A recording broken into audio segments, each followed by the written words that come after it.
hold off the Decepticon siege. Optimus Prime joins the battle after avoiding an ambush from Starscream. The Autobots weaponize using the combat system, an advanced modular weapon technique, and powerful edge in the war for Cybertron. Transformers Siege. The war for Cybertron has begun. Whose side are you on? Convert your Battle Masters and use them to weaponize your Siege figures. Prepare for battle. Transformers Siege.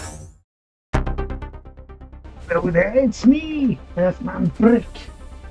And I just dropped something. Okay, yes, let's start again. Hello there, it's me, earthmanbrick. Real professional streamer here. Yeah. I don't get paid enough for this. What am I talking about? I don't get paid at all. I just do this for the love of the game. And yeah, so today we're going to be looking at these guys. Let me just fire this up. There we go. This is the Siege War for Cybertron Battle Patrol. It's two Autobots, Top Shot and Flak. And you know, you can see here one is a kind of a missile launcher type guy here, and the other is like a flak attack cannon. So it probably makes sense that, you know, I can't tell which is which, but that's kind of the general gist. And if I go here, yep, this is them. Just zoom out a little. Yeah, you can see them. It's coloration wise, it doesn't quite match what we actually got, because his wheels here, which are his hands, yes, he doesn't actually have hands, they are just wheels, which is ridiculous. Why they opted to do that, I don't know, because this guy's, he's almost got hands. That again, it is what it is. And yes, as you can see here, his wheel isn't even colored black. They just left it red. It's like, I don't know. It feels like they half-assed it. It's great that we got these guys, and I'll show you the merits of them, because again, these are an improvement over the originals. This is the originals here. This is the Battle Patrol. It was sold as a 4-pack, and this was the Transformers during G1, when they decided to go and scale everything down to the smallest possible scale. Why did they do this? Well, there was another franchise that was really, really freaking popular at the time, called Micro Machines. Small little cars and other sorts of vehicles, and occasionally little men, that would be sold as 4, 5-packs, 3-packs, you know, they kind of varied, but they were all kind of this sort of blister pack material, where it's cardboard and then just the sort of the acetate just kind of bubbled over. And yeah, Transformers, Hasbro, they were kind of like, we've got to get in on this. You know, because these things are selling like hotcakes. We need to try and, you know, up our game. And so yeah, they sold downscale Transformers, and these guys were great. So it was a 4-pack. Doesn't give you the names, but do you really need the names? Probably not. It was very cool, and there was many such MicroMasters back in the day that all had this sort of build. Here's a closer look at the vehicles. Yeah, you can tell I've got all the little white speckles and stuff around it. It's I did a shoddy job of tidying this up, but yeah, absolutely great little Transformers. There's no emblems on them, nothing to tell whether they're Autobots or Decepticons. You just kind of have to go off the packaging. And yeah, they were great. And good news is, Dr. Wu might be making these. Dr. Wu is a third-party manufacturer. He releases unofficial Transformers. And yeah, he's got sort of little sort of promo pics here of what they are, and you can see here the articulation is going to be great. They've got little ball joints, so they've actually got arm articulation in 2 points. And they've got like legs, so they can individually sort of move up and down. And it looks like from the two here, you can see the way it's angled up at the side. These front parts, and possibly, you know, it implies that he's going to have, as you can tell here, a waist rotation, as well as some sort of toe articulation here. And you can see the same thing going on here with this guy. He's going to have toe articulation because his legs are akimbo, you know, they're forming a kind of a upside down V shape, and yet his feet are flat on the ground. So yeah, it's promising. It looks like these guys are going to be great. And again, you've got more articulation. Looks like the head's on a swivel because the heads are turned slightly. And yeah, I think this is going to be great. It looks like this guy's wings fold back.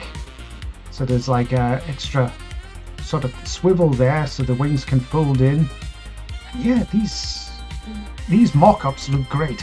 And we've got another mock-up here. And this is of the two that we're going to be looking at today. He's called them radar gun and cannon truck. I don't mind them. Perfect names. Perfect third-party names that you just throw in the bin and replace with the originals.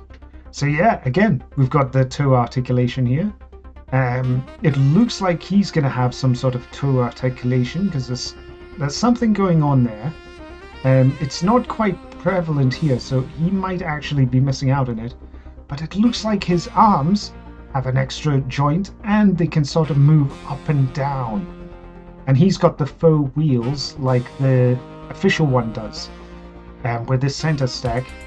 So these wheels would probably rotate. Not that it actually needs to be honest. But yeah, the faux wheel doesn't. But it actually looks like a wheel. So I reckon the asking price for this is probably going to be £10 per miniature. So you probably buy a box for like 20 quid. And to be honest, considering the level of articulation and everything that's going on here, and the quality of these guys, I think it's going to be pretty much bloody well worth it, if they ever get made. The thing is with Dr. Wu is that he does do mock-ups and things, but then he doesn't necessarily always follow through. But yeah, I love the look of these guys. But enough with just looking at pictures. Let's look at the actual toys themselves. So here we've got them. This is the Transformers Siege War for Cybertron, Top Shot and Flak. You can see the box art here. Look at that. That is gorgeous. Absolutely beautiful. And these guys actually have a really crappy gimmick that just doesn't work very well at all. It's one of those, it's nice to have, but never use it. It's the whole gun gimmick thing here. It looks ridiculous. It doesn't actually look like a proper gun. I mean, like the gun, it's just way too ridiculously big. It's impractical. Yeah. I don't know. It's not for me, but yeah, you've also got the endless languages and jargon everywhere. 7 steps, 4 steps for this guy. The very basic transformations, which I love because I'm terrible at doing transformations on camera. So here's the two guys here. And yeah, I'll start off with this guy because this is actually I'll leave him to last because he's more or less my favorite. This guy not so much because look, you can see on the original promo pic these tires were black and this one was just the same color orange, but on the actual toy itself all of his wheels are orange. It's like, yes, I don't know, it's a choice. This part pops off really easily. I think it's meant to be, I don't know, so I don't know why. I suppose it's an option that you've got. You can pop it off if you wanted to. But yeah, this guy, you just rotate the turret up and then that gives you clearance for the legs, which you can just flip around.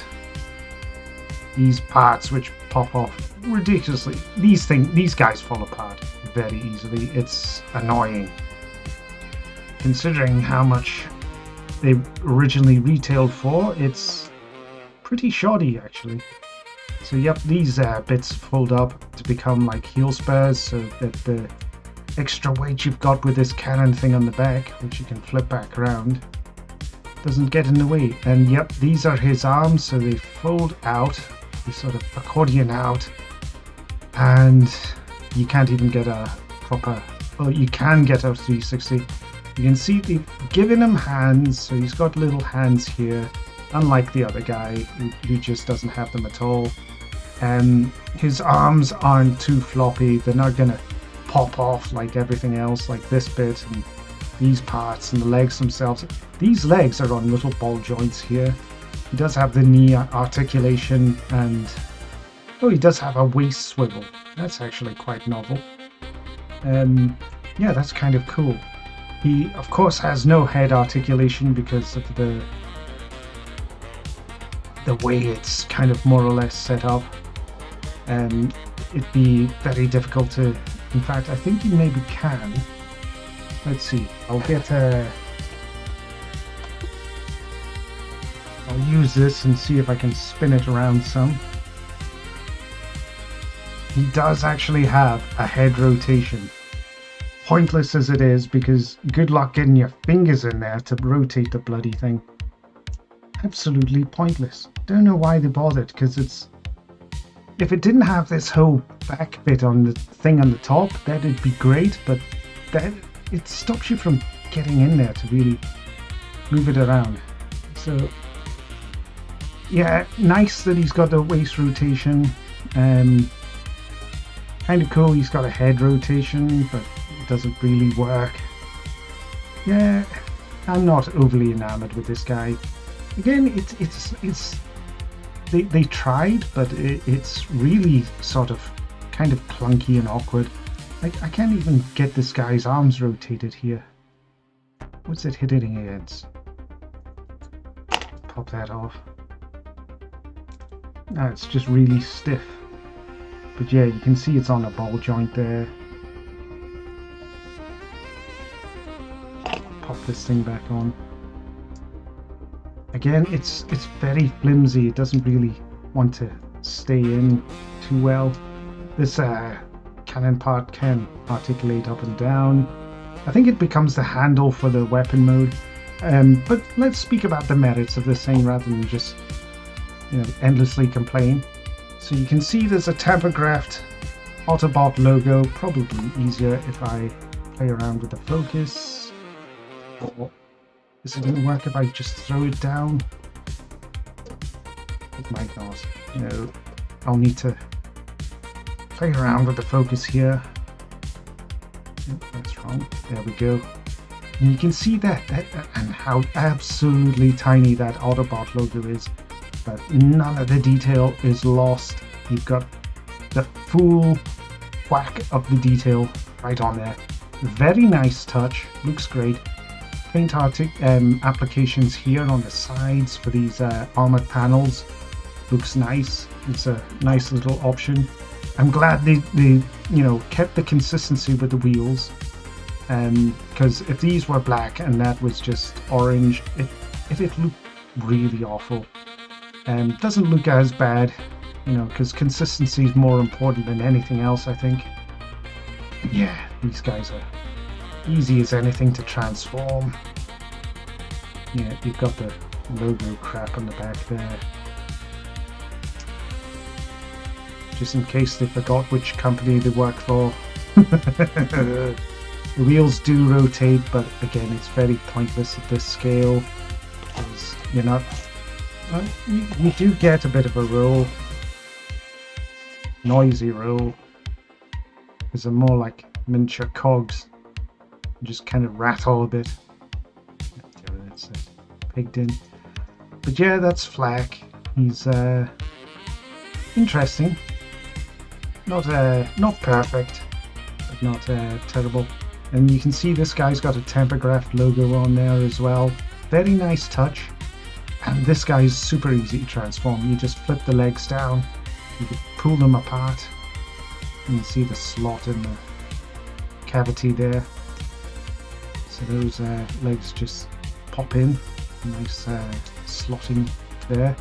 This part just folds back like so, and then you've got to, you can see there's a little clasp there, you just got to get your fingernail in and just pull it out. And yeah, it's bloody annoying. It's the only problematic part of it. Let's see, I might be able to jam something else in there. I'll use my demolding tool. This is what you use to get the flashing of your miniatures. You can just sort of, I mean, most normal people would just use the back end of a knife, but at least with this, you're not going to cut yourself accidentally. So yep, that's his head popped out. Does it rotate? Does it hell? Would it have been better if they just kept it as a straight solid peg in the thing? Yes, because then, you know, this would still be able to freely move up and down, and you don't have to worry about that, you know. It's just not great design, really. So yep, the arms can stretch out, and as you can see, he doesn't have hands, he has wheels. Very, very crap. And then in the insides of his arms, rather than having some nice detail and engravings and stuff in there, it's just got that he's been made in Vietnam and the company name and stuff, which is what every kid wants to see in the toys. Is, you know, they want to be reminded that, yeah, this is a toy. Does he have any waist articulation? No, which is kind of disappointing. That the other guy has and this one doesn't. His legs, this guy's legs are the only thing that's going to pop off, and they pop off so easily. They pop back on easily enough, but it's, again, it's annoying if you're trying to do any poses. Like, let's see if we can do the splits with him. You can, so it's a vast improvement over the original toy. But yeah, if the joints pop off very easily, then yeah, it's just not, it's not brilliant. But yeah, so this guy's got a lot more kind of limitations on his posability, but it works. I mean, vehicle mode is fantastic for this guy. Let's just get him back transformed again. And again, I love the simple kind of transformation process with him. And that's it, all done. Very cool. Some nice paint apps on the side. It didn't need to be there, but it's nice to have them, and especially on the weapon holes. Very cool. And that's a little peg for when he transforms into gun mode, which we're not going to bother doing because it's crap. But yeah, that's the I think these guys are called the MicroMaster Battle Patrol. I think it does say it on here somewhere. Just faff about to zoom again. Is it up here? There we go. Battle Patrol. And I think there is somewhere where it says it's actually MicroMasters. Nope. Nope. Is it there? What does it say? No, it just says Autobot. But yeah, that's our MicroMaster team. Very cool. Not the best quality, but I think Dr. Wu will be able to knock it out the park if he ever does actually make them. They're not advertised as his newest guys. The newest guys he's got at this time of recording are, what is it? It's one of the Duocons, which is flywheels, I believe. That's where two vehicles come together and form one robot, which is kind of cool. So I've ordered that, and I've also ordered he's done 2 sets of, it's like the Lamborghinis and the Porsches of the Autobots. So the 3 Porsches are like Smokescreen, Prowl, and who's the other one? Blue Streak. So it's those 3 guys, and then 3 of the regular Insecticons, and the other team is like the multicolored Insecticons and the Lamborghinis. So that'll be Sideswipe and a couple of others. So hopefully he's going to be making a lot more, because I absolutely love what he's doing. In fact, I've got a few up here. I'll just give you a quick preview, because these will be in future videos. This is oh yeah, there's a few there. These are the ones I got more recently, which was the Scorponok and Black Zarek, as well as Triptychon here. Very cool. And yeah, I've got a whole random sets of all the other regular bots. You can kind of generally see them in the back here. Yeah, and I'll be doing videos on all of these guys, trying to give them a general sort of limelight for each one, go into the history of the bots and stuff as well. But yeah, that's all I've got for you today. So thanks again for watching, and bye.